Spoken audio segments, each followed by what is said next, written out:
Sa labas ng syudad, ang unang buhos ng ulan ng tag-ulan ay tila nagnanais na hugasan ang lahat ng kasalanan ng mundo. Ngunit hindi nito magawang alisin ang amoy ng dugo at kahihiyan na bumabalot sa marangyang mansyon. Sa gitna ng dilim ng isang gintong hawla, may isang babaeng nagngangalang Amara na nakahandusay. Ang kanyang hiningay parang isang aandap-andap na ilaw na malapit ng maubusan ng langis. Sa edad na halos 30, na dapat sanay kasagsagan ng kanyang kariktan, dala niya ang katauhan ng isang palamuting walang awang niyurakan. Ang mga pasa sa kanyang balat ay hindi kasinsakit ng pagkadurog ng kanyang kaluluwa. Nang ang lalaking minsan niyang sinamba ang siya palang halimaw, na dumudungis sa kanya gabi-gabi. Sinasabi ng mga tao na siya'y isang ulilang pinalad na makapasok sa isang mayamang angkan. Ngunit sino ang nakakaalam na sa likod ng pulang balat na hugis apoy sa kanyang batok ay isang kakilakilabot na sikretong nabaon sa loob ng 25 taon? Bakit ang isang senyorita na dapat sanay nabubuhay sa karangyaan ay kailangang danasin ang impyerno sa lupa? Bakit ang isa sa pinakamakapangyarihang tao sa syudad ay hahayaang mawala ang kaisa-isang ilaw ng kanyang buhay? Ang kabalintunaan. Sa bingit ng kamatayan, ang kaligtasan ay dumating mula sa taong hindi niya kailanman pinangarap na makasama. Bago tayo pumasok sa paglalakbay ni Amara, na puno ng luha para sa katarungan at pagbawi ng kanyang dangal, kung naniniwala ka ring ang bawat sakit ay karapat-dapat na maghilom, mangyaring bigyan ng channel na ito ng isang like at pindutin ang subscribe kasama ang notification bell. Ang inyong suporta ang magsisilbing apoy na magbibigay lakas upang ang mga kwentong tulad nito na nagbabago ng kapalaran ay maikalat pa ng mas malawak. Nagsimula ang kwento sa isang gabing puti sa ulan, kung saan ang pagitan ng kamatayan ng isang ulila at ang muling pagsilang ng isang dakilang heredera ay isang gulat na sulyap lamang sa emergency room. Ang init mula sa selebrasyon ng kanilang 3 anibersaryo ng kasal ay humahampas sa mukha ni Amara, kahit na ang sentralisadong air conditioning system ng 5-star hotel ay nasa buong lakas. Ang amoy ng mamahaling pabango na may halong alak at usok ng sigarilyo ay lumikha ng isang makapal na timpla na sumasakal sa kanyang dibdib habang nakatayo roon sa kanyang seda at satin na damit na kulay esmeralda na yumayakap sa kanyang katawan. Ang buhok niyang nakapusod ng elegante ay naglalantad sa kanyang balingkinitang balikat.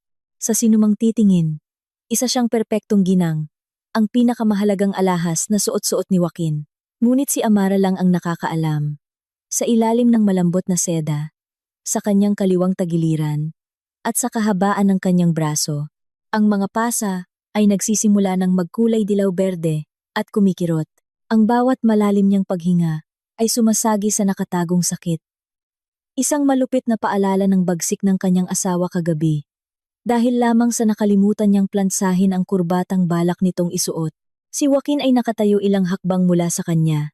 Hawak ang isang kopita ng alak, masayang nakikipag-usap sa mga kasosyo sa negosyo. Mukha siyang kagalang-galang sa paraang nakakatakot. Ang kanyang pasadyang suit ay walang gusot. Ang buhok niyang may gel ay makintab. At ang ngiti niya'y ngiti ng isang matagumpay na lalaking nagmamay-ari ng lahat. Pera, kapangyarihan, at isang asawang maganda na parang larawan. Sa paraan ng paminsan-minsang pag-akbay nito sa kanya, na may banayad na pagpisil sa harap ng mga bisita. Walang sinuman ang makapaghuhula na ang parehong mga kamay na iyon, ilang oras lamang ang nakalipas, ang sumabunot sa kanya, at kinaladkad siya papasok sa banyo. Bakit ka tulala diyan, Amara? Si Mr. Reyes, mula sa construction company ay nangungumusta sa iyo. Ang boses ni Joaquin ay tumunog sa kanyang tainga, mainit at malalim, ngunit para kay Amara, ito'y kasing lamig ng talim na humihiwa sa kanyang balat. Nagitla siya, pinilit ang sarili na ngumiti ng isang perpektong ngiti.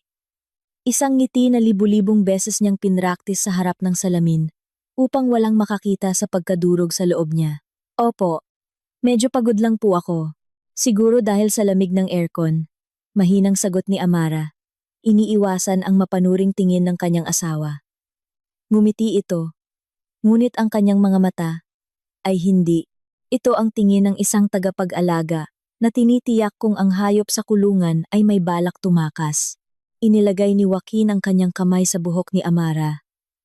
Ang hinlalaki nito ay mariing dumiin sa kanyang tainga, na nagpanginig sa kanya. Inilapit nito ang bibig sa kanyang tainga at bumulong sa tono na sila lang dalawa ang makakarinig. Umayos ka. Huwag mo akong ipahiya sa harap ng mga taong ito. Alam mo kung ano ang kabayaran ng pagpapahiya sa akin, hindi ba? Naramdaman ni Amara ang panlalamig ng kanyang likod. Ang kabayarang iyon ay karaniwang mga gabing walang tulog, kung saan kailangan niyang magkulong sa isang madilim na sulok. Tinitiis ang mga walang katapusang galit nito o ang mga panlalait tungkol sa kanyang pinagmulan bilang isang ulilang walang ama't ina na pinulot niya mula sa putikan. Ang kasal na ito, para sa mga tagalabas, ay isang kuwentong engkanto. Ngunit para kay Amara, ito ay isang gintong hawlang kinakalawang. Dito, hindi kailangan ni Joaquin ng asawa. Kailangan niya ng isang sunod-sunuran, isang kinatawan ng kanyang tagumpay.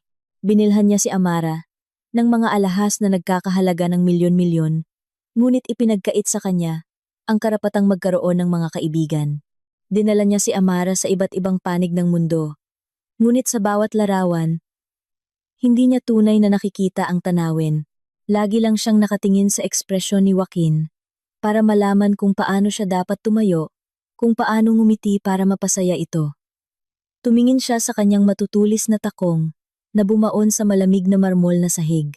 Minsan, iniisip ni Amara kung mayroon bang sino man sa marangyang silid na ito ang nakapansin sa kawalang katiyakan sa kanyang mga mata, o lahat sila ay mga piyesa lamang sa maningning na dula na itinayo ni Joaquin.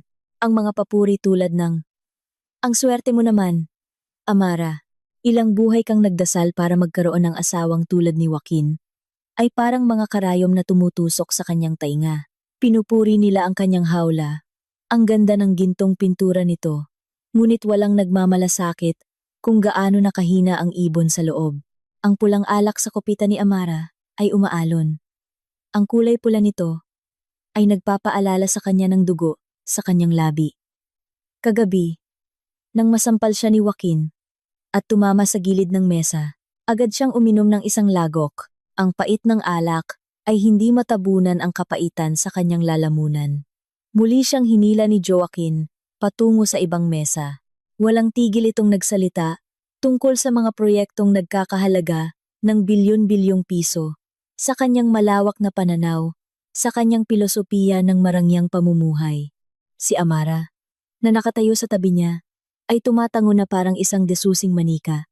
Tumingin siya sa maliliit na bitak sa pader ng bulwagan, at biglang nagkaroon ng isang baliw na ideya kung sana'y bumuka ang lupa ngayon, at lamunin silang lahat siya, si Joaquin, ang buong hotel, upang matapos na ang lahat sa walang hanggang katahimikan.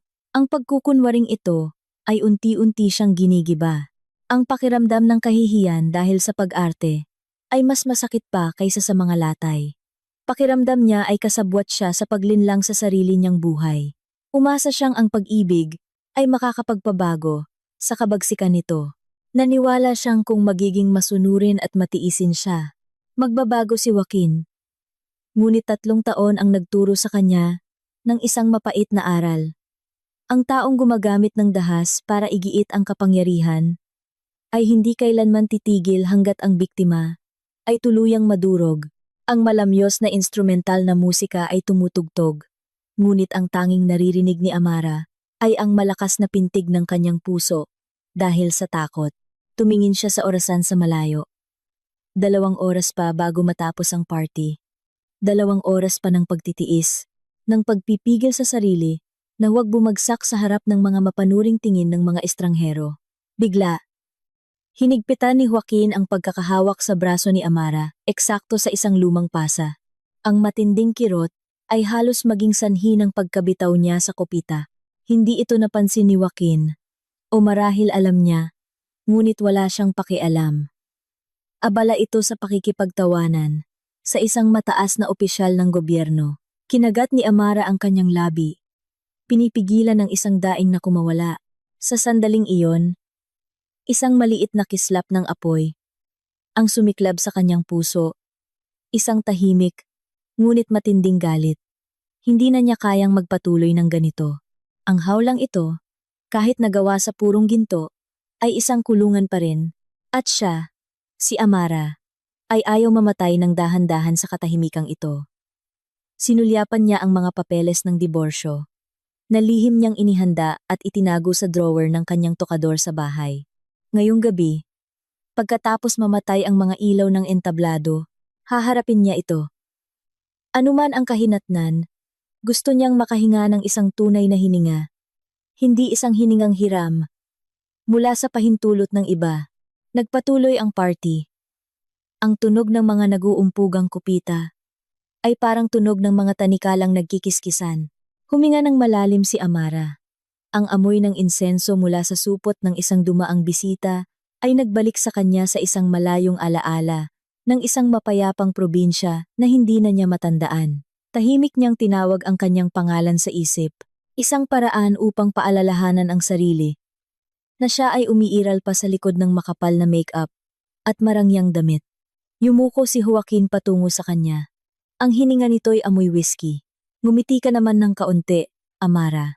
Huwag mong hayaang isipin ng mga tao na ginugutom kita. Ngumisi ito. Ang kamay ay bumaba mula sa kanyang baywang at marahang tinapik ang kanyang balakang sa paraang bastos. Walang sinabi si Amara. Tahimik lang na tinitigan ang kanyang refleksyon sa malaking salamin ng bulwagan. Sa salamin, ang babae ay mukhang napakaganda. Ngunit ang kanyang mga mata ay parang isang nagyayelong lawa. Naglalaman ng mga alon sa ilalim na naghihintay lamang sumabog. Pagdating ng tagsibol o kapag dumaan ang isang sapat na malakas na lindol. Ang mansyon sa labas ng syudad ay nababalot sa nakabibinging katahimikan matapos ang party. Ang tanging ingay ay ang pag-igik ng mga gulong sa puting graba sa malamig na daanan. Bumaba si Joaquin sa kotse. Marahas na niluwagan ang kanyang sedang kurbata. Ang epekto ng whiskey ay nagsisimula ng tumalab, kaya't ang kanyang mga hakbang ay medyo mabigat. Tahimik na sumunod si Amara. Hawak ang kanyang mataas na takong upang maiwasan ang ingay. Ang kanyang mga paang walang sapin ay dumampi sa malamig na marmol ng sala na nagpanginig sa kanya. Ang lamig na ito ay walang-wala kumpara sa makapal na kapaligiran ng panganib na bumabalot sa bahay. Hindi nagsalita si Joaquin, ngunit ang paraan ng paghagis niya ng susi ng kotse sa salaming mesa na lumikha ng isang matinis na tunog ay sapat na para malaman ni Amara na isang bagyo ang naghihintay sa kanya. Dumiretso siya sa silid tulugan. Binuksan ang maningning na chandelier na gawa sa kristal. Sa halip na ang malambot na ilaw ng lampara tulad ng dati. Si Amara ay nakatayo sa may pintuan, mahigpit na nakakapit sa kahoy na hamba. Pinapanood si Joaquin na nakaupo sa gilid ng kama, ang kanyang mga matay namumula sa alak at galit. Halika rito, utos niya. Ang boses ay paos ngunit puno ng awtoridad. Lumapit si Amara. Ang distansya sa pagitan nila ay unti-unting lumiliit. At kasabay nito, ang kanyang puso ay kumakabog nang napakabilis na halos hindi na siya makahinga. Iniunat niya ang kanyang kamay, hindi para sa isang yakap, kundi para hawakan ang kanyang baba. Itinaas ito ng malakas upang suriin ang make-up na nagsisimula ng kumupas. Kanina sa party, nang magtanong si Reyes tungkol sa pagkakaroon ng anak, bakit kayo muko? Balak mo bang ipaalam sa buong mundo na hindi ako kayang maging ama? O gusto mong kaawaan nila ang malungkot mong mukha? Wala akong ganoong intensyon, Joaquin. Pagod lang ako. Bulong ni Amara, pilit na pinipigilan ang panginginig ng kanyang boses. Pagod? Sagana ka sa pagkain at damit. Ang trabaho mo lang ay ipakita ang mukha mo para tingnan ng mga tao. Pero nagrereklamo ka pa ng pagod? Ngumisi ito. Ang kamay niya ay bumaba sa kanyang leeg. Mariing pinisil ang balat sa kanyang batok, kung saan lagi niyang nararamdaman na pinakamahina sa kanyang katawan. Ilang milyon ang ginastos ko para bihisan ka ng mga bagay na ito, para magmukha kang isang taong may class. At ganito mo ako sinusuklian. Nang ganyang pagmumukmok, bigla siyang binitawan. Kaya't muntik nang matumba si Amara. Tumayo si Joaquin, pumunta sa tokador, at hinalughog ang mga mamahaling pabango para hanapin ang kanyang sigarilyo. Sa sandaling iyon, nakita ni Amara ang maliit na drawer sa ilalim kung saan niya itinago ang mga papeles ng diborsyo. Kumirot ang kanyang puso. Alam niya na kung hindi siya magsasalita ngayong gabi, baka hindi na niya kailanman magkaroon ng lakas ng loob. Ang kanyang pagtitiis ay naubos na. Ang mga pasa sa ilalim ng kanyang berdeng damit kanina ay hindi lang masakit sa balat, nagnanaknak na rin ang mga ito sa kanyang kaluluwa. Joaquin, itigil na natin ito, sabi ni Amara. Ang boses niya'y mahina, ngunit malinaw sa tahimik na silid. Huminto si Joaquin sa pagsisindi ng sigarilyo. Lumingon siya, naniningkit ang mga mata na para bang nakarinig ng isang katawa-tawang biro. Anong sinabi mo? Sabi ko, mag-divorce na tayo. Pinirmahan ko na ang mga papeles, gamit ang lahat ng kanyang lakas. Lumapit si Amara sa tokador, hinila ang drawer, at inilabas ang papel na inihanda niya. Ilang buwan na ang nakalipas. Inilapag niya ito sa mesa, sa tabi ng mga nakatumbang bote ng pabango. Ang manipis na papel. Ngunit para kay Amara, mas mabigat pa ito kaysa sa lahat ng alahas na suot niya. Isang mapait at mapanlait na tawa ang kumawala kay Joaquin. Lumapit siya. Kinuha ang papel, sinulyapan ito, at pinunit sa harap niya. Ang mga puting piraso ng papel ay nahulog na parang niyebe sa gitna ng mainit na tag-araw. Diborsyo? Anong karapatan mong sabihin yan? Anong mayroon ka bukod sa katawan mong ito at sa apelidong Montemayor?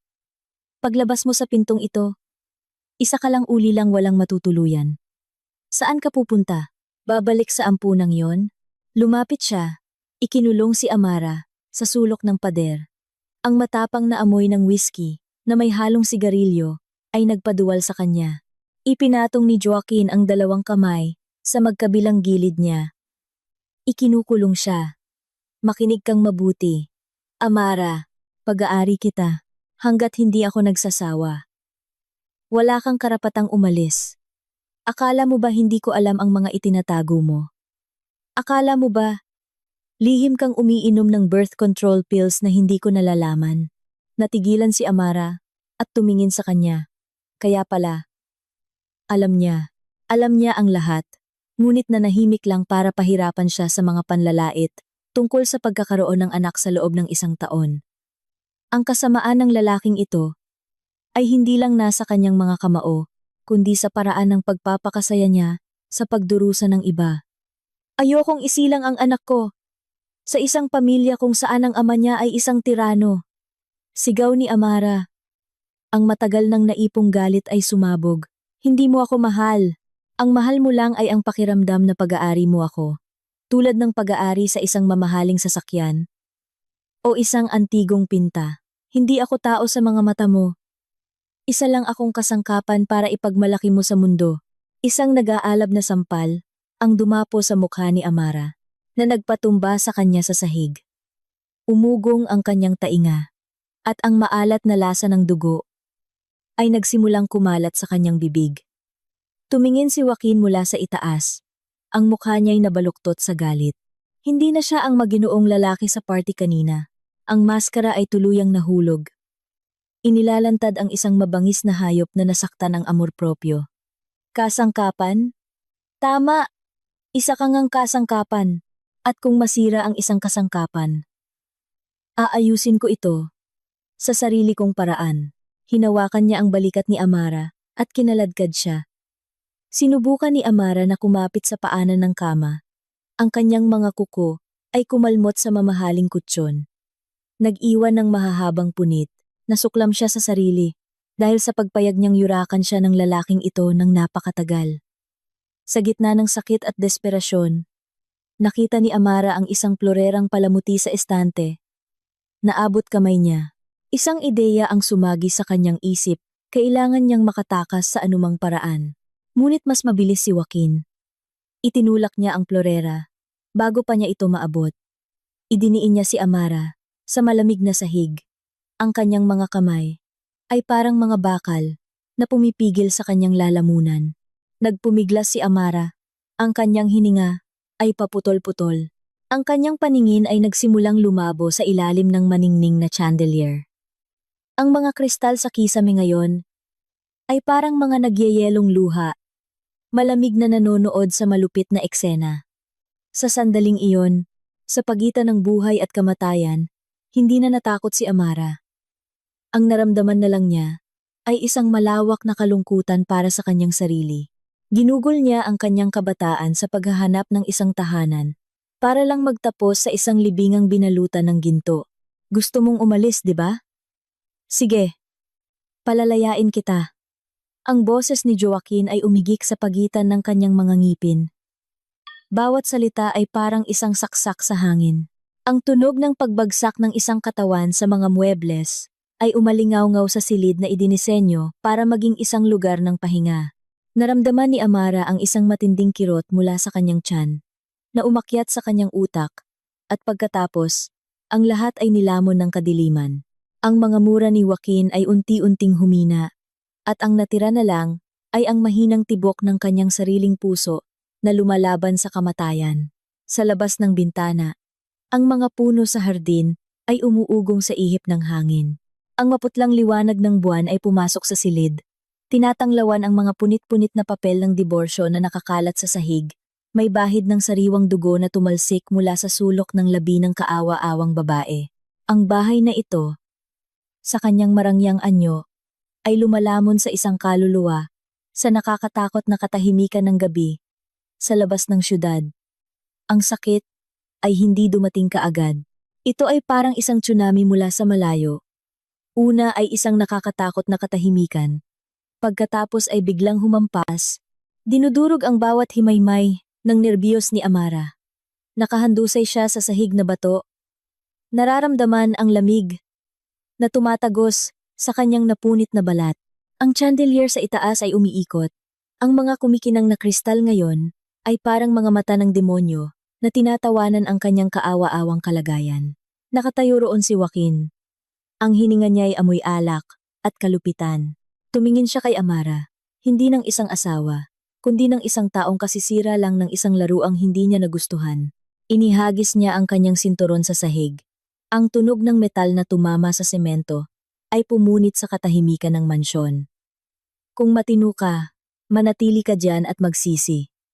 Huwag mo akong piliting saktan ka ulit. Umigik si Joaquin sa pagitan ng kanyang mga ngipin, pagkatapos ay tumalikod at pumasok sa banyo. Binuksan ang gripo ng malakas, na para bang gusto niyang hugasan ang duming kumapit sa kanyang mga kamay. Nais sumigaw ni Amara, ngunit ang kanyang lalamunan ay parang puno ng mainit na buhangin at dugo. Sinubukan niyang ibaluktot ang kanyang katawan, ngunit kahit isang maliit na galaw ay nagdudulot ng matinding kirot sa kanyang tiyan na parang libu-libong karayom ang tumutusok dito. Sa kanyang pagkahilo, naramdaman niyang lumulubog siya sa isang malalim na lawa, kung saan ang liwanag ng marangyang party kanina ay mga malabong tuldok na lamang sa malayo. Kailangan kong umalis. Kailangan kong makatakas. Ang isipang iyon ay parang isang manipis na sinulid na humihila sa kanya mula sa kadiliman. Gamit ang isang baliw na determinasyon, ginamit ni Amara ang kanyang nanginginig na mga kamay para kumapit sa paanan ng tokador. Kinaladkad ang kanyang bugbog saradong katawan patungo sa pinto. Bawat sentimetrong galaw ay nangangailangan ng pagkagat sa kanyang labi hanggang sa magdugo para hindi makagawa ng ingay. Ang mga punit-punit na papel ng diborsyo ay dumikit sa kanyang mga sugat, isang kabalintunaan. Iyon na lamang ang natitira sa kanyang pag-asa para sa kalayaan. Nakarating siya sa pasilyo. Ang dilim ng bahay ay naging kanyang tanging kaalyado. Sinundan niya ang malamig na pader patungo sa hagdanan ng mga katulong na papunta sa likurang pinto. Alam niya na kung sa pangunahing pinto siya dadaan, mahuhuli siya ng mga security camera at ni Joaquin. Sa ibaba, ang ulan ay nagsimulang tumulo sa bubong. Ang unang ulan ng tag-ulan sa labas ng lungsod ay may dalang amoy ng basang lupa at lamig na direktang tumama sa kanyang baga, na nagpaubo sa kanya. Bumagsak siya sa huling baitang ng hagdan. Pakiramdam niya'y durog na ang lahat ng kanyang tadyang. Sa sandaling iyon, Ang ilaw ng isang patrol car ng security ng subdivision ay tumama sa bakal na tarangkahan. Ginamit ni Amara ang natitirang lakas para gumapang palabas sa pet door sa tabi ng kusina. Nang makalabas ang kanyang mga balikat sa basang damuhan, ang lamig ng ulan na bumuhos sa kanya ay parang isang mapait na pampagising. Gumapang siya patungo sa gilid ng kalsada, kung saan ang mga ilaw ng poste ay nagbibigay ng maputlang dilaw na liwanag. Nahihilo si Amara, paputol-putol ang kanyang paghinga. Nakita niya ang anino ng isang lalaking nakauniporme ng guwardiya na tumatakbo palapit. "Ma'am, anong nangyari sa inyo?" "Diyos ko, dugo," ang sigaw ng batang guwardiya. Ang huling tunog na malinaw na narinig ni Amara bago siya tuluyang lamunin ng dilim. Ang sirena ng ambulansya ay pumunit sa katahimikan ng gabi, humaharurot patungo sa pambansang ospital ng pulisya. Sa loob ng masikip na sasakyan, abala ang mga nurse sa pagpapatigil ng pagdurugo at pagpapanatili ng vital signs ng babae. Ang mukha ni Amara ay putlang-putla, walang bahid ng dugo. Ang mahabang buhok niya ay basa at magulo dahil sa ulan at tuyong dugo. Sa emergency room, tensyonado ang lahat. Ang mga doktor na naka-duty ay kinilabutan nang makita ang kalagayan ni Amara. Ang mga sugat ay hindi lamang dahil sa isang beses na karahasan, kundi mga bakas ng matagal na pisikal at emosyonal na pagpapahirap. Mabilis na bumabagsak ang blood pressure niya. Maghanda ng IV fluids at dugo. Agaran. Ang tunog ng mga takong ay umalingaw-ngaw sa pasilyo. Sa sandaling iyon, isang nasa katanghaliang gulang na lalaki na may kagalang-galang na tindig ang lumabas mula sa elevator na para sa mga pinuno ng ospital. Siya si Dr. Arturo De Leon, ang direktor ng ospital. Dapat sana'y pauwi na siya matapos ang isang komplikadong operasyon, ngunit ang kanyang propesyonal na kutob o isang hindi nakikitang sinulid ang nagpanatili sa kanya sa gabing iyon. "Anong nangyayari?" tanong ni Dr. Arturo. Ang boses niya'y malalim at kalmado, ngunit may bigat ng isang taong matagal nang namumuno sa larangan ng medisina. "Direktor, isang emergency case mula sa Eastern Subdivision. Ang biktima ay biktima ng matinding karahasan, multiple injuries, at nasa kritikal na kondisyon." Mabilis na nag-ulat ang isang batang doktor. Bahagyang kumunot ang noo ni Dr. Arturo. Napakarami na niyang nakitang kaso ng karahasan sa kanyang karera. Ngunit sa tuwing nakakakita siya ng isang babaeng walang kalaban-laban na niyurakan, isang di maipaliwanag na galit ang sumisiklab sa kanyang dibdib. "Hayaan ninyong tingnan ko." Pumasok siya sa emergency room. Sa ilalim ng malakas na ilaw, ang wasak na katawan ni Amara ay lumitaw. Nagsusuot ng guwantes si Dr. Arturo. Sinimulan ang paunang pagsusuri sa mga sugat para planuhin ang operasyon. Nang dahan-dahan niyang itagilid si Amara para suriin ang kanyang gulugod, biglang natigilan ang kanyang kamay. Sa maputing balat na puno ng pasa, sa batok ni Amara, lumitaw ang isang pulang balat na hugis apoy.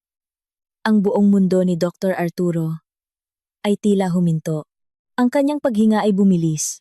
Ang kanyang mga mata sa likod ng salamin ay nanlaki habang isang kuryente ang dumaan sa kanyang alaala. 25 taon na ang nakalipas. Sa isang mapagpasyang hapon sa parke, nawala ang kanyang kaisa-isang anak na babae. Ang huling naaalala niya sa bata ay ang malutong nitong tawa at ang balat na hugis apoy sa kanyang batok. Ang bagay na malambing na tinatawag ng kanyang asawa na tanda ng araw. Imposible. Hindi ito maaaring maging isang pagkakataon lamang. Bulong ni Dr. Arturo. Ang boses niya ay nanginginig, na ikinagulat ng mga doktor sa paligid. Ang direktor, na kilala bilang isang taong bakal, na hindi kailanman nawawalan ng kontrol, ay nakatayo ngayon, na parang napako. Ang mga matay nakatitig sa batok ng pasyente, na para bang nakakakita ng isang kakilakilabot na himala. Nanginginig niyang hinawakan ang balat. Ang init mula sa balat ni Amara ay nagpakirot sa kanyang puso. Ang alaala ng amoy ng pulbos ng sanggol, ng maliliit na kamay na humahawak sa kanyang daliri, ay bumalik ng malakas, na parang isang bagyo. "Direktor, ang pasyente ay pumapasok sa hypovolemic shock." Kailangan na nating dalhin siya sa operating room ngayon din. Ang sigaw ng nurse ang nagpabalik kay Dr. Arturo sa malupit na katotohanan. Ang anak na hinanap niya sa kalahati ng kanyang buhay ay narito ngayon, humihingal. Ang katawan ay durog sa kamay ng isang malupit na tao. Ang sakit ng pagkawala noon ay humalo sa galit ngayon, lumikha ng isang malakas na pagsabog sa kanyang dibdib. Ihanda ang operating room 1. Ako ang magiging pangunahing siruhano. Utos ni Dr. Arturo. Ang boses niya ay hindi na nanginginig, kundi matatag na parang isang general na papunta sa digmaan. Sa anumang paraan, kailangan nating iligtas ang buhay niya. Sa anumang paraan. Habang mabilis na itinutulak ang kama sa pasilyo, sumunod si Dr. Arturo. Ang mga matay hindi inaalis sa maputlang mukha ni Amara. Hindi siya kailanman nagdasal. Ngunit ngayon, tinawag niya ang pangalan ng kanyang asawa na pumanaw sa kalungkutan dahil sa pagkawala ng kanilang anak. Mahal, gabayan mo ang anak natin. Huwag mong hayaang mawala siya sa akin muli. Sumara ang pinto ng operating room. Ang pulang ilaw ay sumindi na parang isang deklarasyon ng digmaan laban sa kamatayan. Sa labas, malakas pa rin ang ulan. Hinuhugasan ang mga bakas ng karahasan sa mansyon. Ngunit hindi nito mahuhugasan ang utang na dugo na nilikha ng salarin. Sa silid na amoy antiseptiko, ang laban para sa buhay ni Amara at ang laban para sa kahulugan ng buhay ni Dr. Arturo ay opisyal na nagsimula. Ang ilaw ng operating lamp ay tumama. Ginagawang isang puting isla ang silid, kung saan ang oras ay tila nagyelo sa amoy ng antiseptiko at sa regular na tunog ng heart monitor. Nakatayo roon si Dr. Arturo. Ang mga kamay na nagsagawa na ng libu-libong operasyon ay nanginginig ngayon sa ilalim ng surgical gloves. Huminga siya ng malalim, pinipilit na ihiwalay ang papel ng isang natatarantang ama mula sa isang bihasang doktor. Iwinawaksi ang kahinaang sumagi sa isip. Sa operating table, ang katawan ni Amara ay marupok na, parang isang nalantang bulaklak. Ang mga pasa sa kanyang maputing balat ay nagpakirot sa puso ni Dr. Arturo. Sa bawat hiwa ng scalpel, nakikita niya ang malalalim na pinsala sa loob, isang napinsalang atay. Dugo sa kanyang tiyan, ang ika-6 at ika-7 tadyang ay bali at malapit nang tumusok sa kanyang baga. Ang gumawa nito ay hindi lang nagnanais na manakit. Gusto niya itong wasakin. Bawat hiwa, bawat tahi ni Dr. Arturo ay may sukdulang pag-iingat. Hindi lang niya tinatahi ang mga sugat ng kanyang anak. Sinusubukan niyang punan ang 25 taon ng kawalan. Ang mga gabing umiyak ang kanyang asawa, hanggang maubos ang luha bago pumanaw. BP 8050, bumabagsak! Sigaw ng anesthesiologist. Taasan ang vasopressor. Magdagdag ng 2 unit ng O negative na dugo. Bilis! Sigaw ni Dr. Arturo. Ang pawis ay tumutulo sa kanyang noo. Mabilis na lumapit ang isang nurse para punasan ito. Sa sandaling iyon, tiningnan niya ang mukha ni Amara sa likod ng oxygen mask. Ang mga matay nakapikit, ang mahahabang pilikmata ay bahagyang nanginginig na para bang nasa isang masamang panaginip.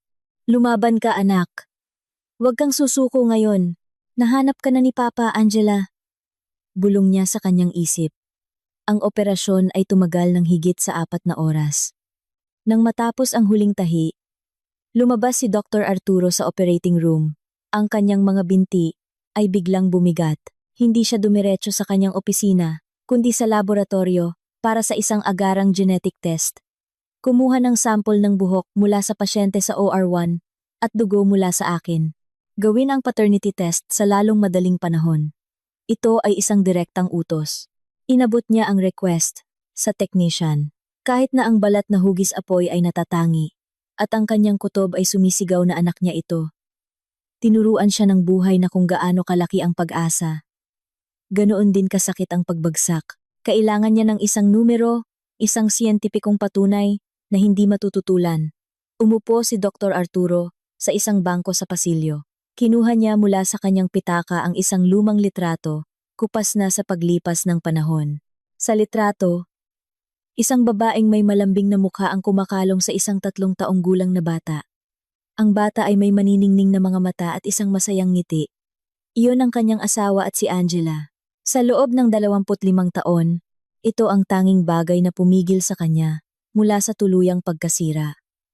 Naalala niya ang hapong iyon sa parke.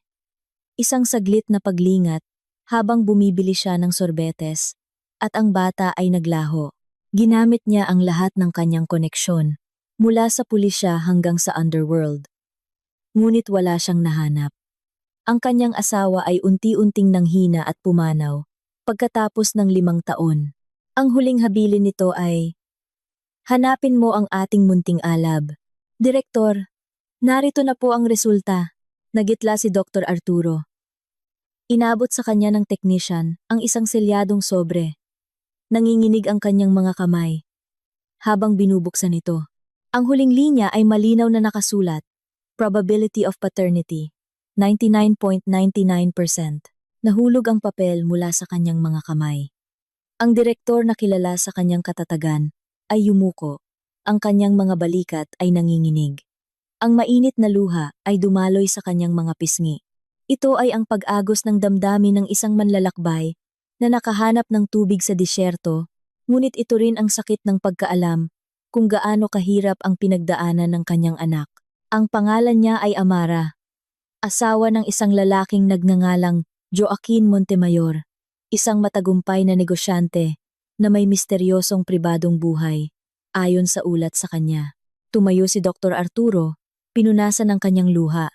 Ang kanyang mga mata ay biglang nagbago, naging matalim at puno ng galit. Ang lambing ng isang ama ay napalitan ng lamig ng isang makapangyarihang lalaki na handang maningil. Suriin ang mga rekord ng pasyenteng si Amara. Alamin ang lahat tungkol sa kanyang asawa, si Joaquin Montemayor. Gusto kong malaman ang lahat. Utos niya sa hepe ng seguridad.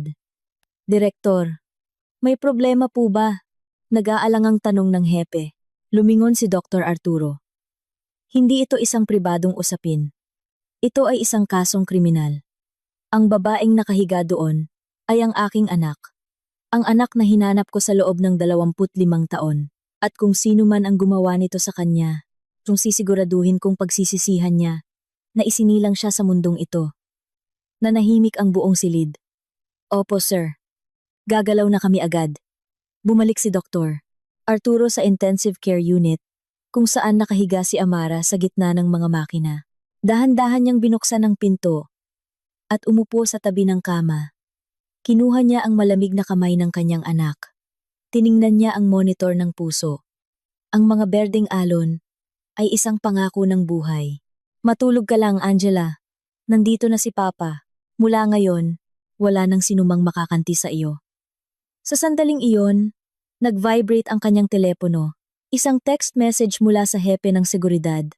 May kalakip na isang maikling video mula sa dashcam ng isang kotseng nagkataong nakaparada malapit sa mansyon ni Joaquin. Sa malabong video sa ilalim ng ulan, nakita niya ang isang babaeng gumagapang palabas ng tarangkahan at sa likod, isang lalaki ang nakatingin lang nang malamig bago pumasok sa loob ng bahay. Sumiklab ang galit ni Dr. Arturo. Hinigpitan niya ang hawak sa telepono. Ang plano ng paghihiganti ay nabuo sa kanyang isip. Hindi sa pamamagitan ng kamao, kundi sa pamamagitan ng tuluyang pagbagsak ng karangalan at kinabukasan ng salarin. 3:00 ng madaling araw, ang opisina ni Direktor Arturo ay nababalot sa malabong liwanag mula sa isang desk lamp. Sa computer screen, ang mga file tungkol kay Joaquin Montemayor ay lumitaw. Nakaupo roon si Dr. Arturo, ang kanyang puting coat ay may bahid pa ng tuyong dugo ng kanyang anak, ngunit ang kanyang mukha ay hindi na nagpapakita ng kalungkutan. Sa halip, ito ay may nakakatakot na kalmadong nag-aabang. Ang bawat pahina ng profile ng matagumpay na negosyanteng si Joaquin Montemayor ay binuksan mula sa mga kahina-hinalang real estate deal, mga shell company para sa money laundering, hanggang sa mga lumang medical record na ginamit niya ang kanyang kapangyarihan para makuha, kaya pala. Bulong ni Dr. Arturo, nakatingin sa isang psychiatric evaluation ni Joaquin.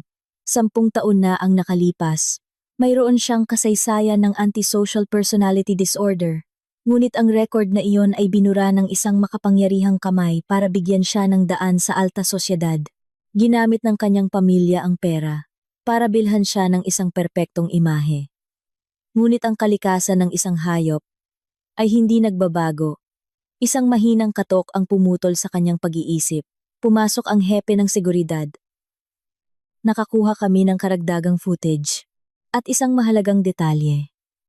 Kaninang umaga, ang abogado ni Joaquin Montemayor ay pumunta sa istasyon ng pulis para iulat na ang kanyang asawa ay aksidenteng nahulog sa hagdan. Gumagawa siya ng isang peking senaryo. Ngumisi si Dr. Arturo. Akala niya ba lahat ay nabibili ng pera? Nakalimutan niya kung nasaan siya. Kinuha niya ang tablet. Sa madilim at maulang gabi, ang anino ni Amara ay gumagapang. Ang mga payat niyang kamay ay kumakapit sa bawat damo. Bawat segundo ng video ay parang isang patalim sa puso ni Dr. Arturo. Nasaan si Joaquin Montemayor? Malamig na tanong niya. Nasa isang private bar siya sa sentro ng lungsod, kasama ang mga kasosyo. Iniisip niyang tapos na ang lahat. Tumayo si Dr. Arturo. Huwag ninyo siyang arestuhin ngayon.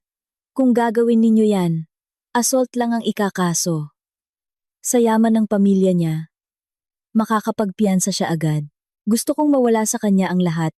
Bago siya makatapak sa bilangguan, kinuha niya ang telepono at tinawagan ang isang matandang kaibigan, isang mataas na opisyal sa NBI. Pare, si Arturo to. Kailangan ko ng tulong mo para suriin ang isang money laundering case na kinasasangkutan ng Montemayor Corporation. At ni Joaquin Montemayor. Oo, may ebidensya ako. Salamat. May utang na loob ako sa'yo. Ibinaba niya ang telepono. Sa unang pagkakataon, handa siyang gamitin ang kanyang kapangyarihan para sa personal na dahilan, para sa kanyang anak. Biglang may pumasok na nurse. Direktor, ang pasyente sa ICU. Nagpapakita ng senyales na magigising na. Mabilis na tumakbo si Dr. Arturo pabalik sa silid. Sa silid, dahan-dahang iminulat ni Amara ang kanyang mga mata. Puno ng takot at pagkalito ang kanyang tingin. Naalala niya ang pambubugbog, ang amoy ng alak ni Joaquin, ang lamig ng ulan. Sinubukan niyang bumangon, ngunit bumagsak dahil sa sakit. Huwag! Huwag niyo akong saktan. Parang awa niyo na, bulong niya. Walang mananakit sa'yo rito. Ligtas ka na. Lumapit si Dr. Arturo at hinawakan ang kanyang nanginginig na kamay. Ang mainit at mapagkalingang boses nito ay nagpatigil kay Amara. Tumingin siya sa lalaki. Ang kanyang mukha ay seryoso, ngunit ang mga mata ay puno ng awa at pagmamahal na hindi niya pa nakita kaninuman. Sino po kayo? Nasaan ako? Tanong niya, habang tumutulo ang luha. Umupo si Dr. Arturo. Alam niyang ang kaluluwa ng kanyang anak ay basag na salamin. Nasa ospital ka, at ako ang taong hindi hahayaang saktan kanino man muli. Magpahinga ka. Ako na ang bahala sa lahat. May isang hindi maipaliwanag na koneksyon. Isang pamilyar na pakiramdam na nag-udyok sa kanyang magtiwala. Si Joaquin. Mahahanap niya ako. Hindi kanya mahahanap. Pero makikita niya ang kanyang pagbagsak. Sa sandaling iyon, ang TV sa silid ay nag-flash ng isang breaking news. CEO ng Montemayor Corporation, Joaquin Montemayor, iniimbestigahan sa malawakang financial fraud at sangkot sa isang kaso ng matinding pananakit. Napatingin si Amara kay Dr. Arturo. Naintindihan niyang ang lalaking ito ay hindi lang isang doktor. Ang kapangyarihang nagmumula sa kanya ay nagparamdam sa kanya na parang isang batang nakahanap ng isang malaking bundok na masasandalan. Ngunit ang katotohanan tungkol sa kanyang pagkatao, sa pangalang Angela, at sa balat sa kanyang batok, ay isang malaking sikreto pa. Tahimik na pinunasan ni Dr. Arturo ang kanyang mga luha. Sa labas, ang mga sirena ng pulisya ay nagsimulang umugong patungo sa headquarters ni Joaquin. Nagsimula na ang umaga sa syudad. Nakasandal si Dr. Arturo sa balkonahe ng kanyang opisina. Alam niyang sa loob ng ilang oras, ang maningning ngunit peking mundo ni Joaquin Montemayor ay magsisimulang gumuho. Tinawagan niya ang ICU. Kung stable na ang kanyang lagay, ilipat siya sa isang private suite na may mahigpit na seguridad. Walang sinuman ang pwedeng lumapit. Hindi lang niya pinoprotektahan si Amara mula sa mga kamao ni Joaquin. Pinoprotektahan niya siya mula sa mga tusong abogado at tagapamagitan na tiyak na ipapadala ng pamilyang Montemayor. Sa silid ng ospital, tahimik na nakahiga si Amara, nakatingin sa mga patak ng IV fluid. Ang paggising ay nagdulot ng pisikal na sakit, ngunit ang pagkalito tungkol sa lalaking nagpakilalang tagapagtanggol niya ay nagdulot ng ibang uri ng pagkabalisa. Hinawakan niya ang balat sa kanyang batok. Bakit siya tinutulungan ng lalaking ito? Sanay na siyang gamitin. At ituring na palamuti, kaya't ang tulong na walang kapalit ay bago at nakakatakot. Bumukas ang pinto. Pumasok si Dr. Arturo. Hindi na suot ang puting coat, kundi isang formal na uniforme ng isang mataas na opisyal. Ang mga insignia ng isang koronel ay kumikinang. Bahagyang umurong si Amara. Napansin ito ni Dr. Arturo. Ngumiti siya, isang ngiting pilit na itinatago ang awtoridad. Kamusta na ang pakiramdam mo? Medyo mabuti na po. Salamat po. Mahinang sabi ni Amara. Ang paraan ng pagtawag niya sa kanya ay nagpakirot sa puso ni Dr. Arturo. Ngunit tiniis niya ito. Umupo siya. At inilapag ang isang maliit na kahon na gawa sa kahoy. May gusto akong ipakita sa'yo. Pero bago yon, kailangan mong malaman. Ang lahat ng bank account at ari-arian ni Joaquin ay ang warrant of arrest para sa market manipulation at money laundering ay naaprubahan na. At ang kaso ng pananakit sa'yo, personal kong pinangasiwaan ang medico-legal report at ipinadala na sa piskalya. Natigilan si Amara. Ginawa niyo po ang lahat ng ito para sa akin? Tumingin si Dr. Arturo. Sa kanyang mga mata, hindi lang para sa'yo, para sa katarungan na pinagsilbihan ko buong buhay ko. At para sa isang utang na dugo, mula 25 taon na ang nakalipas. Dahan-dahan niyang binuksan ang kahon. Sa loob, isang pares ng maliit na sapatos na luma at isang papel ng DNA test. Nanginginig na kinuha ni Amara ang papel nang mabasa niya ang mga salitang Probability of paternity, 99.99%. Ang kanyang mundo ay gumuho at muling nabuo. Hindi ka isang ulilang inabandona, Angela. Nabasag ang boses ni Dr. Arturo, noong gabing iyon sa parke. Nawala ka sa akin. Ang nanay mo ay umiyak hanggang sa pumanaw sa kalungkutan. Patawarin mo ako dahil hinayaan kitang magdusa. Patawarin mo ako dahil hinayaan kong saktan ka ng hayop na yon. Dumaloy ang luha ni Amara, hindi dahil sa sakit kundi sa matinding pagkabigla. Ang balat sa kanyang batok na laging kinukutya ni Joaquin ay ang siyang susi pala sa kanyang tunay na pagkatao. Hindi siya isang damo sa tabi ng daan. Siya ay isang munting alab na pinalaki sa pagmamahal. Papa! Bulong niya, na parang sinusubukan ang isang bagong salita. Hindi na napigilan ni Dr. Arturo. Niyakap niya ang kanyang anak. Ang 2 taong pinaghiwalay ng 25 taon ay nag-isa sa gitna ng mga hikbi ng sakit at kaligayahan. Samantala, sa headquarters ng Montemayor Corporation, umalingaw-ngaw ang mga sirena. Lumabas si Joaquin mula sa elevator. Mukhang kalmado pa rin, iniisip na isa lang itong simpleng inspection.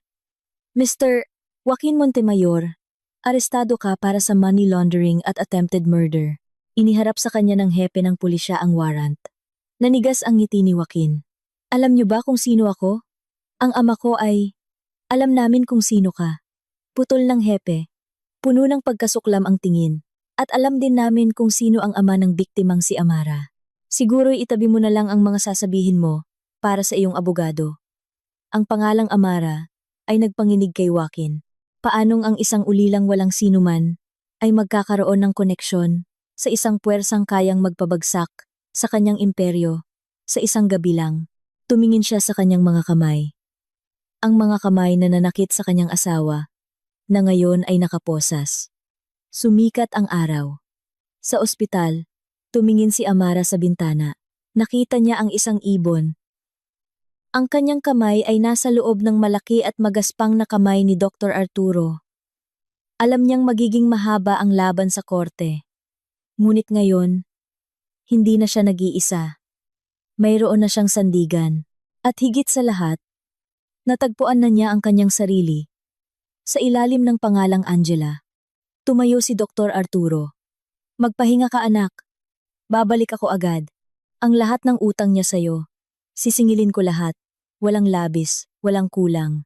Ang kanyang mga mata ay hindi na mata ng isang ama, kundi ng isang hukom na maglalabas ng isang hatol na walang atrasan. Ang silid ng interogasyon ay walang bintana. Tanging 4 na kulay abong pader at isang malamig na ilaw sa itaas. Nakaupo roon si Joaquin Montemayor. Ang kanyang mga kamay ay nakaposas sa upuan.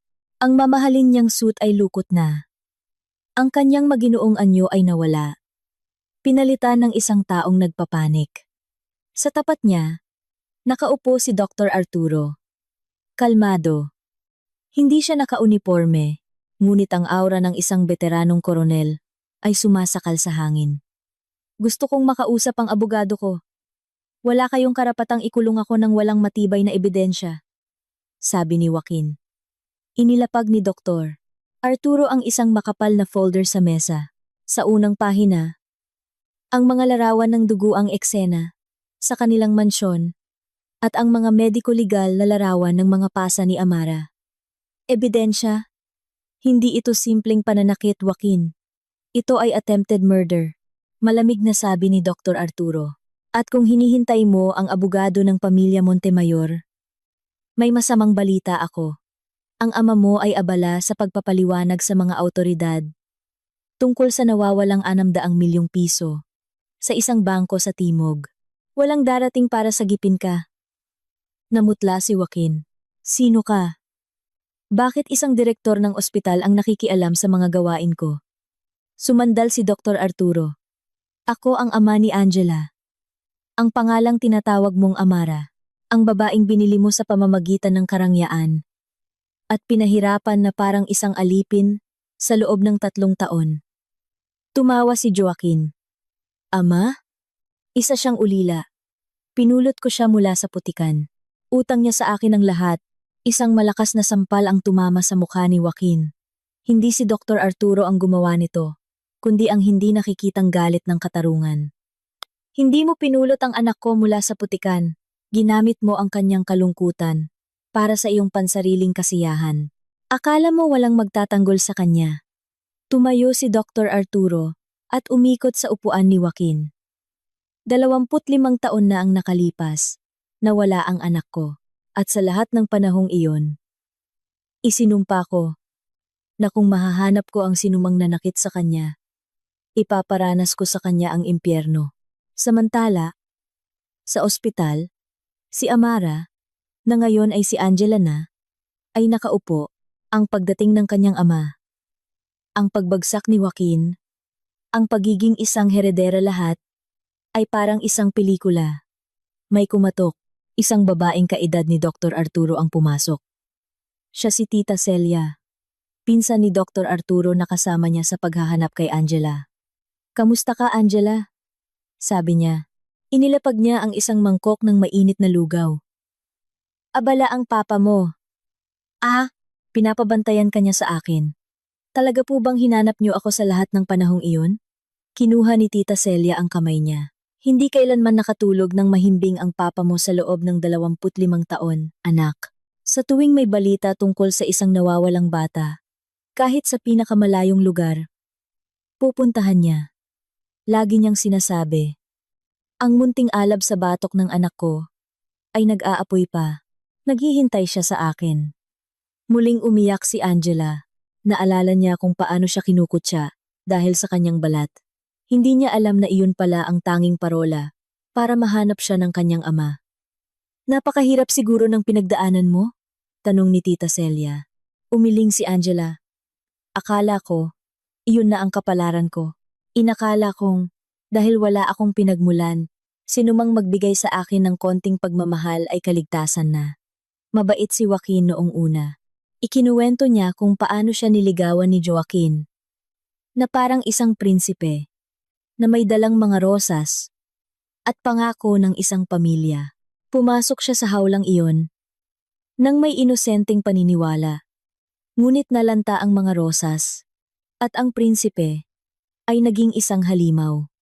Maraming beses kong sinubukang umalis, pero tinakot niya ako na ipapasara niya ang ampunang pinanggalingan ko. May pera siya, may kapangyarihan. Ako, wala. Ngayon, iba na, Angela. Mayroon kang ama, mayroon kang pamilya. Magbabayad siya sa bawat patak ng luha mo. Bumalik sa silid ng interogasyon, si Joaquin ay tuluyan ng bumagsak. Ang mga ebidensya ng kanyang mga iligal na transaksyon ay nakalatag na. Babayaran ko. Kahit magkano, papakawalan ko siya. Huwag niyo lang sirain ang pamilya ko. Nagmakaawa siya. Humarap si Dr. Arturo. Bayad? Paano mo babayaran ang 25 taon ng pagkawala ko? Paano mo babayaran ang mga sugat ni Angela at ang pagkamatay ng asawa ko dahil sa kalungkutan? Bumulong siya sa tainga ni Joaquin. Hindi lang kita ikukulong. Papanoorin mo ang unti-unting pagbagsak ng lahat ng pinaghirapan ng pamilya mo. Hanggang sa maging abo. Paglabas mo ng kulungan.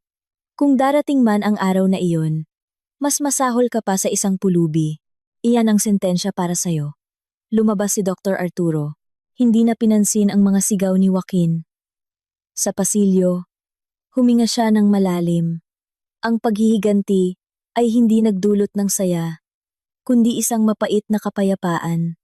Nag-vibrate ang kanyang telepono, isang text mula kay Tita Celia. Kumain na siya ng konting lugaw at nagtanong tungkol sayo. Ang matigas na puso ng koronel ay biglang lumambot. Nagmamadali siyang bumalik sa ospital. Kalahati ng hustisya ay naisakatuparan na. Ang natitirang kalahati ay ang paghilom ng puso ng kanyang munting alab na naghihintay sa kanya. Ang sikat ng araw sa hapon ay tumatagos sa bintana ng silid sa ospital. Si Angela, ang pangalang unti-unti na niyang niyayakap, ay tahimik na nakaupo. Ang sakit sa kanyang katawan ay humupa na. Pinalitan ng isang malalim na pagkalito tungkol sa hinaharap. Kapag gumuho ang isang bulok na kastilyo, kahit na ito'y isang bilangguan, ang dating bilanggo ay biglang matatagpuan ang sarili sa isang malawak na kawalan. May kumatok. Pumasok si Dr. Arturo. May dalang folder at isang supot ng prutas.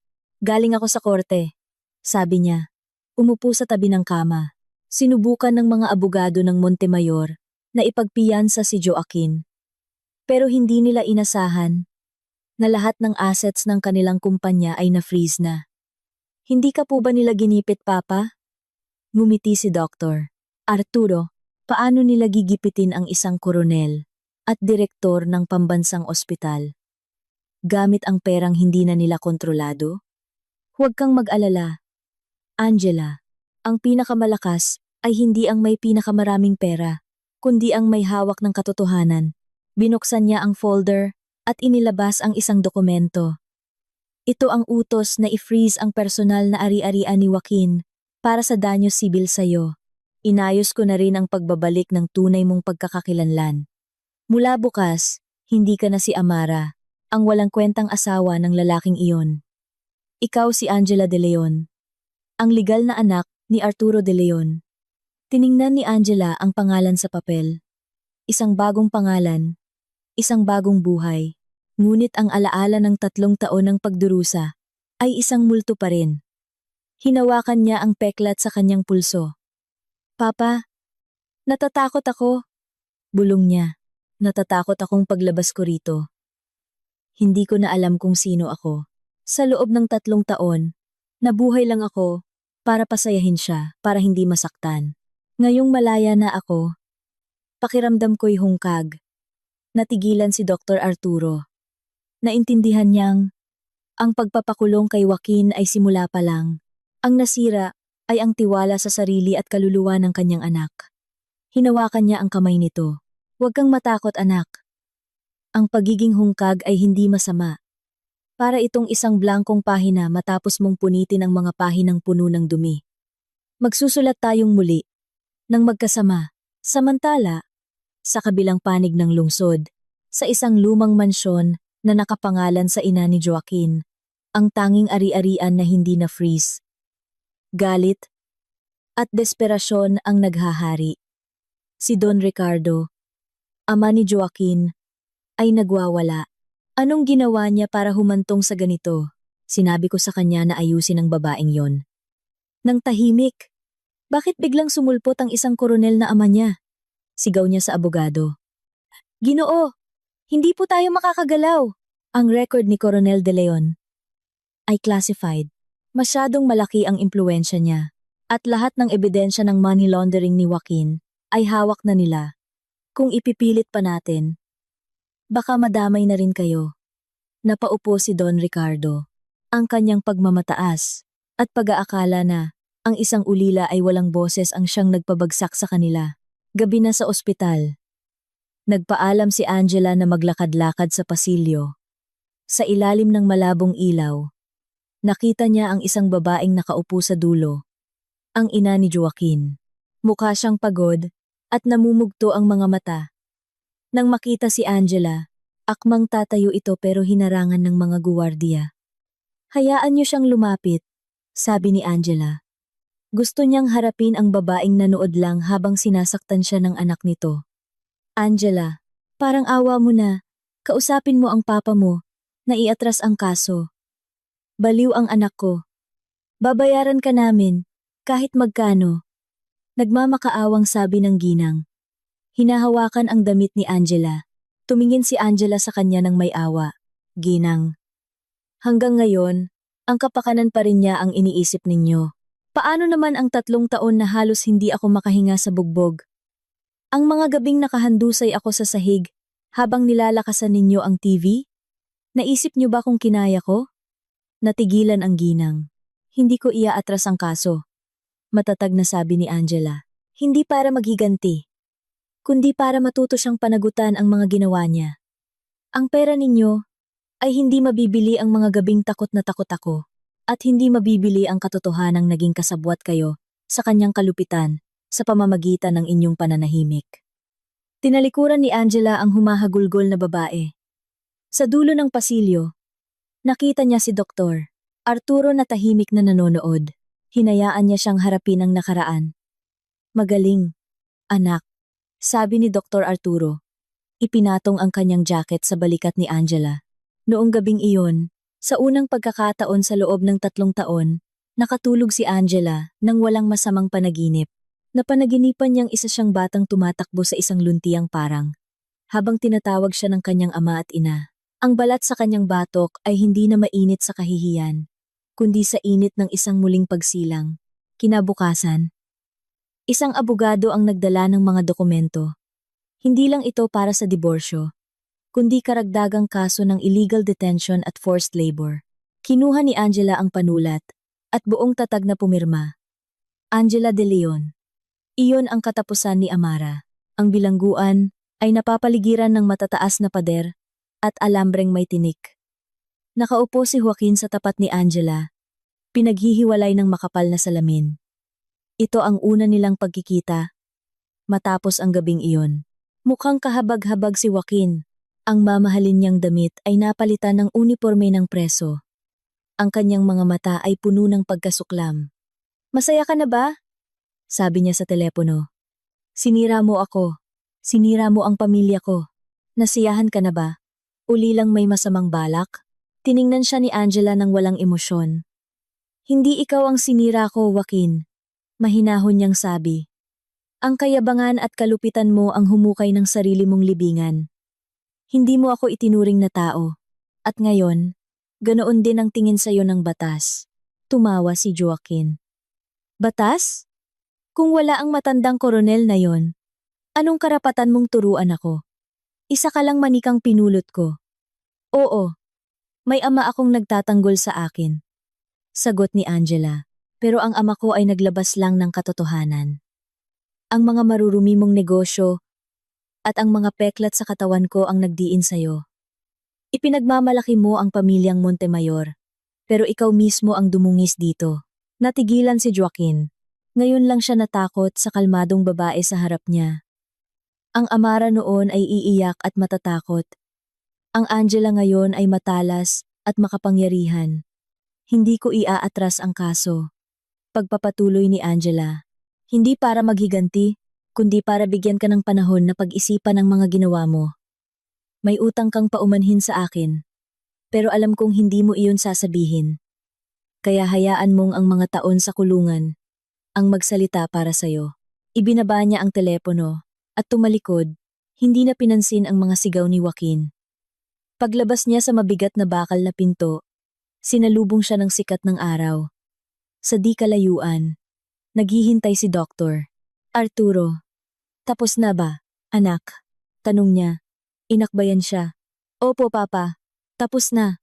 Huminga ng malalim si Angela. Ang hangin ng kalayaan ay napakatamis. Sa sasakyan, inabutan siya ni Dr. Arturo ng isang folder. Ito ang impormasyon tungkol sa Munting Alab Foundation na itinatag ko sa pangalan mo. Gagamitin natin ang isang bahagi ng makukuha sa kaso para tulungan ang mga babae at batang biktima ng karahasan. Ikaw ang mamamahala dito. Binuklat ni Angela ang mga papel, ang layunin ng foundation. Pagalingin ang mga sugat na hindi nakikita ng mga mata. Naintindihan niya, ang pinakamagandang paghihiganti ay hindi ang makita ang kaaway na nagdurusa, kundi ang bumangon mula sa pagkawasak at maging pag-asa para sa iba. Kaya ko po ba ito? Papa, naniniwala ako sa iyo, sabi ni Dr. Arturo. Hinawakaan ang kanyang kamay. Nakalabas ka sa impyerno gamit ang sarili mong mga paa. Walang imposible sa iyo. Hapon na iyon. Dumaan sila sa sementeryo. Dinala siya ni Doktor. Dumaan sila. Dinala sa Arturo sa isang puntod na napapaligiran ng mga puting sampagita, ang paboritong bulaklak ng kanyang ina. Sa lapida, ang larawan ng isang babaeng may malambing na mga mata, katulad ng kay Angela. Mahal, nahanap ko na ang ating munting alab. Bulong ni Dr. Arturo. Lumuhod si Angela. Hinawakan niya ang malamig na lapida. 25 taon ng pagkawala. Ngayon lang niya naramdaman na mayroon siyang tunay na pinagmulan. Nay, umuwi na po ako, sabi niya sa gitna ng mga luha. Ang mga luha ngayon ay hindi na mapait, kundi maalat sa saya ng muling pagkikita. Habang nakatayo sila roon, ang hangin ay nagdala ng samyo ng sampagita. Tumingin si Angela sa langit, para siyang isang phoenix na kasisilang mula sa abo. Gabi na iyon, sa kanyang silid, nakaupo si Angela sa harap ng salamin. Itinali niya ang kanyang buhok. Ipinapakita ang balat na hugis apoy. Hindi na ito tanda ng kahihiyan, kundi isang simbolo ng isang pambihirang paglalakbay. Nag-vibrate ang kanyang telepono. Isang text mula sa abogado. Opisyal ng bangkarote ang pamilyang Montemayor. Si Joaquin ay nasentensyahan ng 15 taon sa bilangguan. Ibinaba ni Angela ang telepono nang walang anumang emosyon. Humiga siya at pinakinggan ang sariling paghinga. Ang katahimikan ng gabi ay hindi na nakakatakot dahil alam niyang pagsikat ng araw, mayroon siyang misyon, isang pamilyang mamahalin, at isang tunay na buhay na haharapin. Bukas, hahanapin niya ang ibang mga munting alab na nakakulong sa dilim para tulungan silang muling magningas, tulad ng ginawa ng kanyang ama para sa kanya. Ang paghilom ay magiging mahaba, ngunit handa na siya. Maaga pa, ang syudad ay nababalot sa manipis na hamog, sariwa, at matamis tulad ng isang bagong simula. Nakatayo si Angela sa bintana ng opisina ng Munting Alab Foundation. Hindi na siya nakasuot ng mga mamahaling damit o makapal na makeup. Isang simpleng puting blusa, itim na pantalon, at ang buhok niyang nakatali, na buong pagmamalaking nagpapakita sa balat na hugis apoy sa kanyang batok. Ito ay isang espesyal na araw. Ibinasura ng korte ang apela ni Joaquin. Ang sentensyang 15 taon ay pinalna. Ngunit para kay Angela, ang tagumpay ay hindi nasusukat sa mga numero. Ang tunay na tagumpay ay ang kakayahan niyang tumayo rito, huminga. Isang batang babae, may takot sa mga mata, ang pumasok, yakap ang isang maliit na bata. Narinig ko po na tumutulong kayo rito. nanginginig niyang sabi. Lumapit si Angela, hindi nagmamadali. Kinuha niya ang bata at ngumiti. Maupo ka. May mainit na tsaa rito. At higit sa lahat, ligtas ka rito. Sa babae, nakita ni Angela ang kanyang sarili 1 taon na ang nakalipas.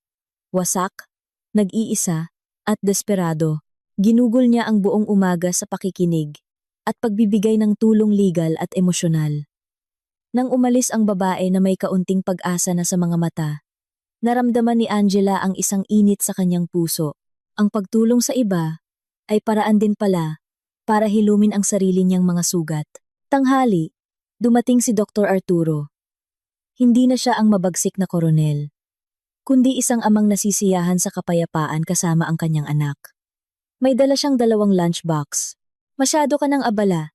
Nakakalimutan mo ng kumain, biro niya. Gusto ko lang pong tapusin yung kaso niya, Papa. Kailangan niya ng agarang proteksyon. Ngumiti si Angela. Nag-usap sila tungkol sa hinaharap. Plano ni Dr. Arturo na magretiro ng maaga para alagaan ang kanyang hardin ng Sampaguita at magtayo ng isang maliit na bahay para sa kanilang dalawa, isang tunay na tahanan. Angela, seryosong sabi ni Dr. Arturo, akala ko mamamatay ako sa pagsisisi, pero sa pagtingin sa'yo ngayon, alam kong nakangiti ang nanay mo. Hindi mo lang natagpuan muli si Papa, natagpuan mo rin ang iyong sarili. Hinawakan ni Angela ang kamay ng kanyang ama. Kung hindi po dahil sa inyo, Papa, baka naglaho na ako sa gabing iyon ng ulan. Salamat po sa hindi pagsuko. Salamat sa paghihintay. Hapon na iyon, nagpunta si Angela sa sementeryo. Ibinalita niya sa kanyang ina ang pinal na hatol at ang pagsilang ng munting Alab Foundation. Habang nakatayo siya sa harap ng puntod, naramdaman niya ang isang pambihirang kapayapaan. Ang pinakamatinding parusa para sa isang masamang tao ay hindi kamatayan, kundi ang hayaan siyang mabuhay para panoorin ang kanyang mga biktima na magniningning at maging masaya. Nang papalubog na ang araw, nakita niya ang isang grupo ng mga batang naglalaro. Isang maliit na batang babae ang natumba at umiyak. Agad siyang nilapitan ng isang lalaki, binuhat at hinalikan. Huwag kang mag-alala, nandito si Papa. Kasama mo si Papa. Napangiti si Angela. Ang mundo ay may sakit, ngunit palaging may mga bisig na handang sumalo. Hinawakan niya ang balat sa kanyang batok. Isa na itong medalya ng katatagan.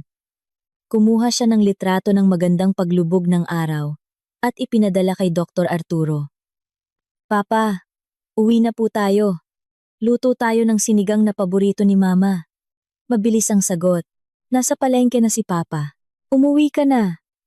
Munting alab ni Papa. Sumakay si Angela sa kotse.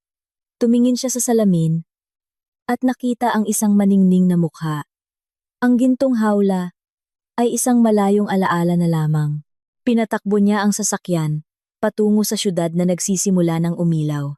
Sa daan sa unahan, wala nang dilim, wala nang amoy alak, tanging ang mainit na ilaw ng mga poste at ang samyo ng Sampaguita sa hangin.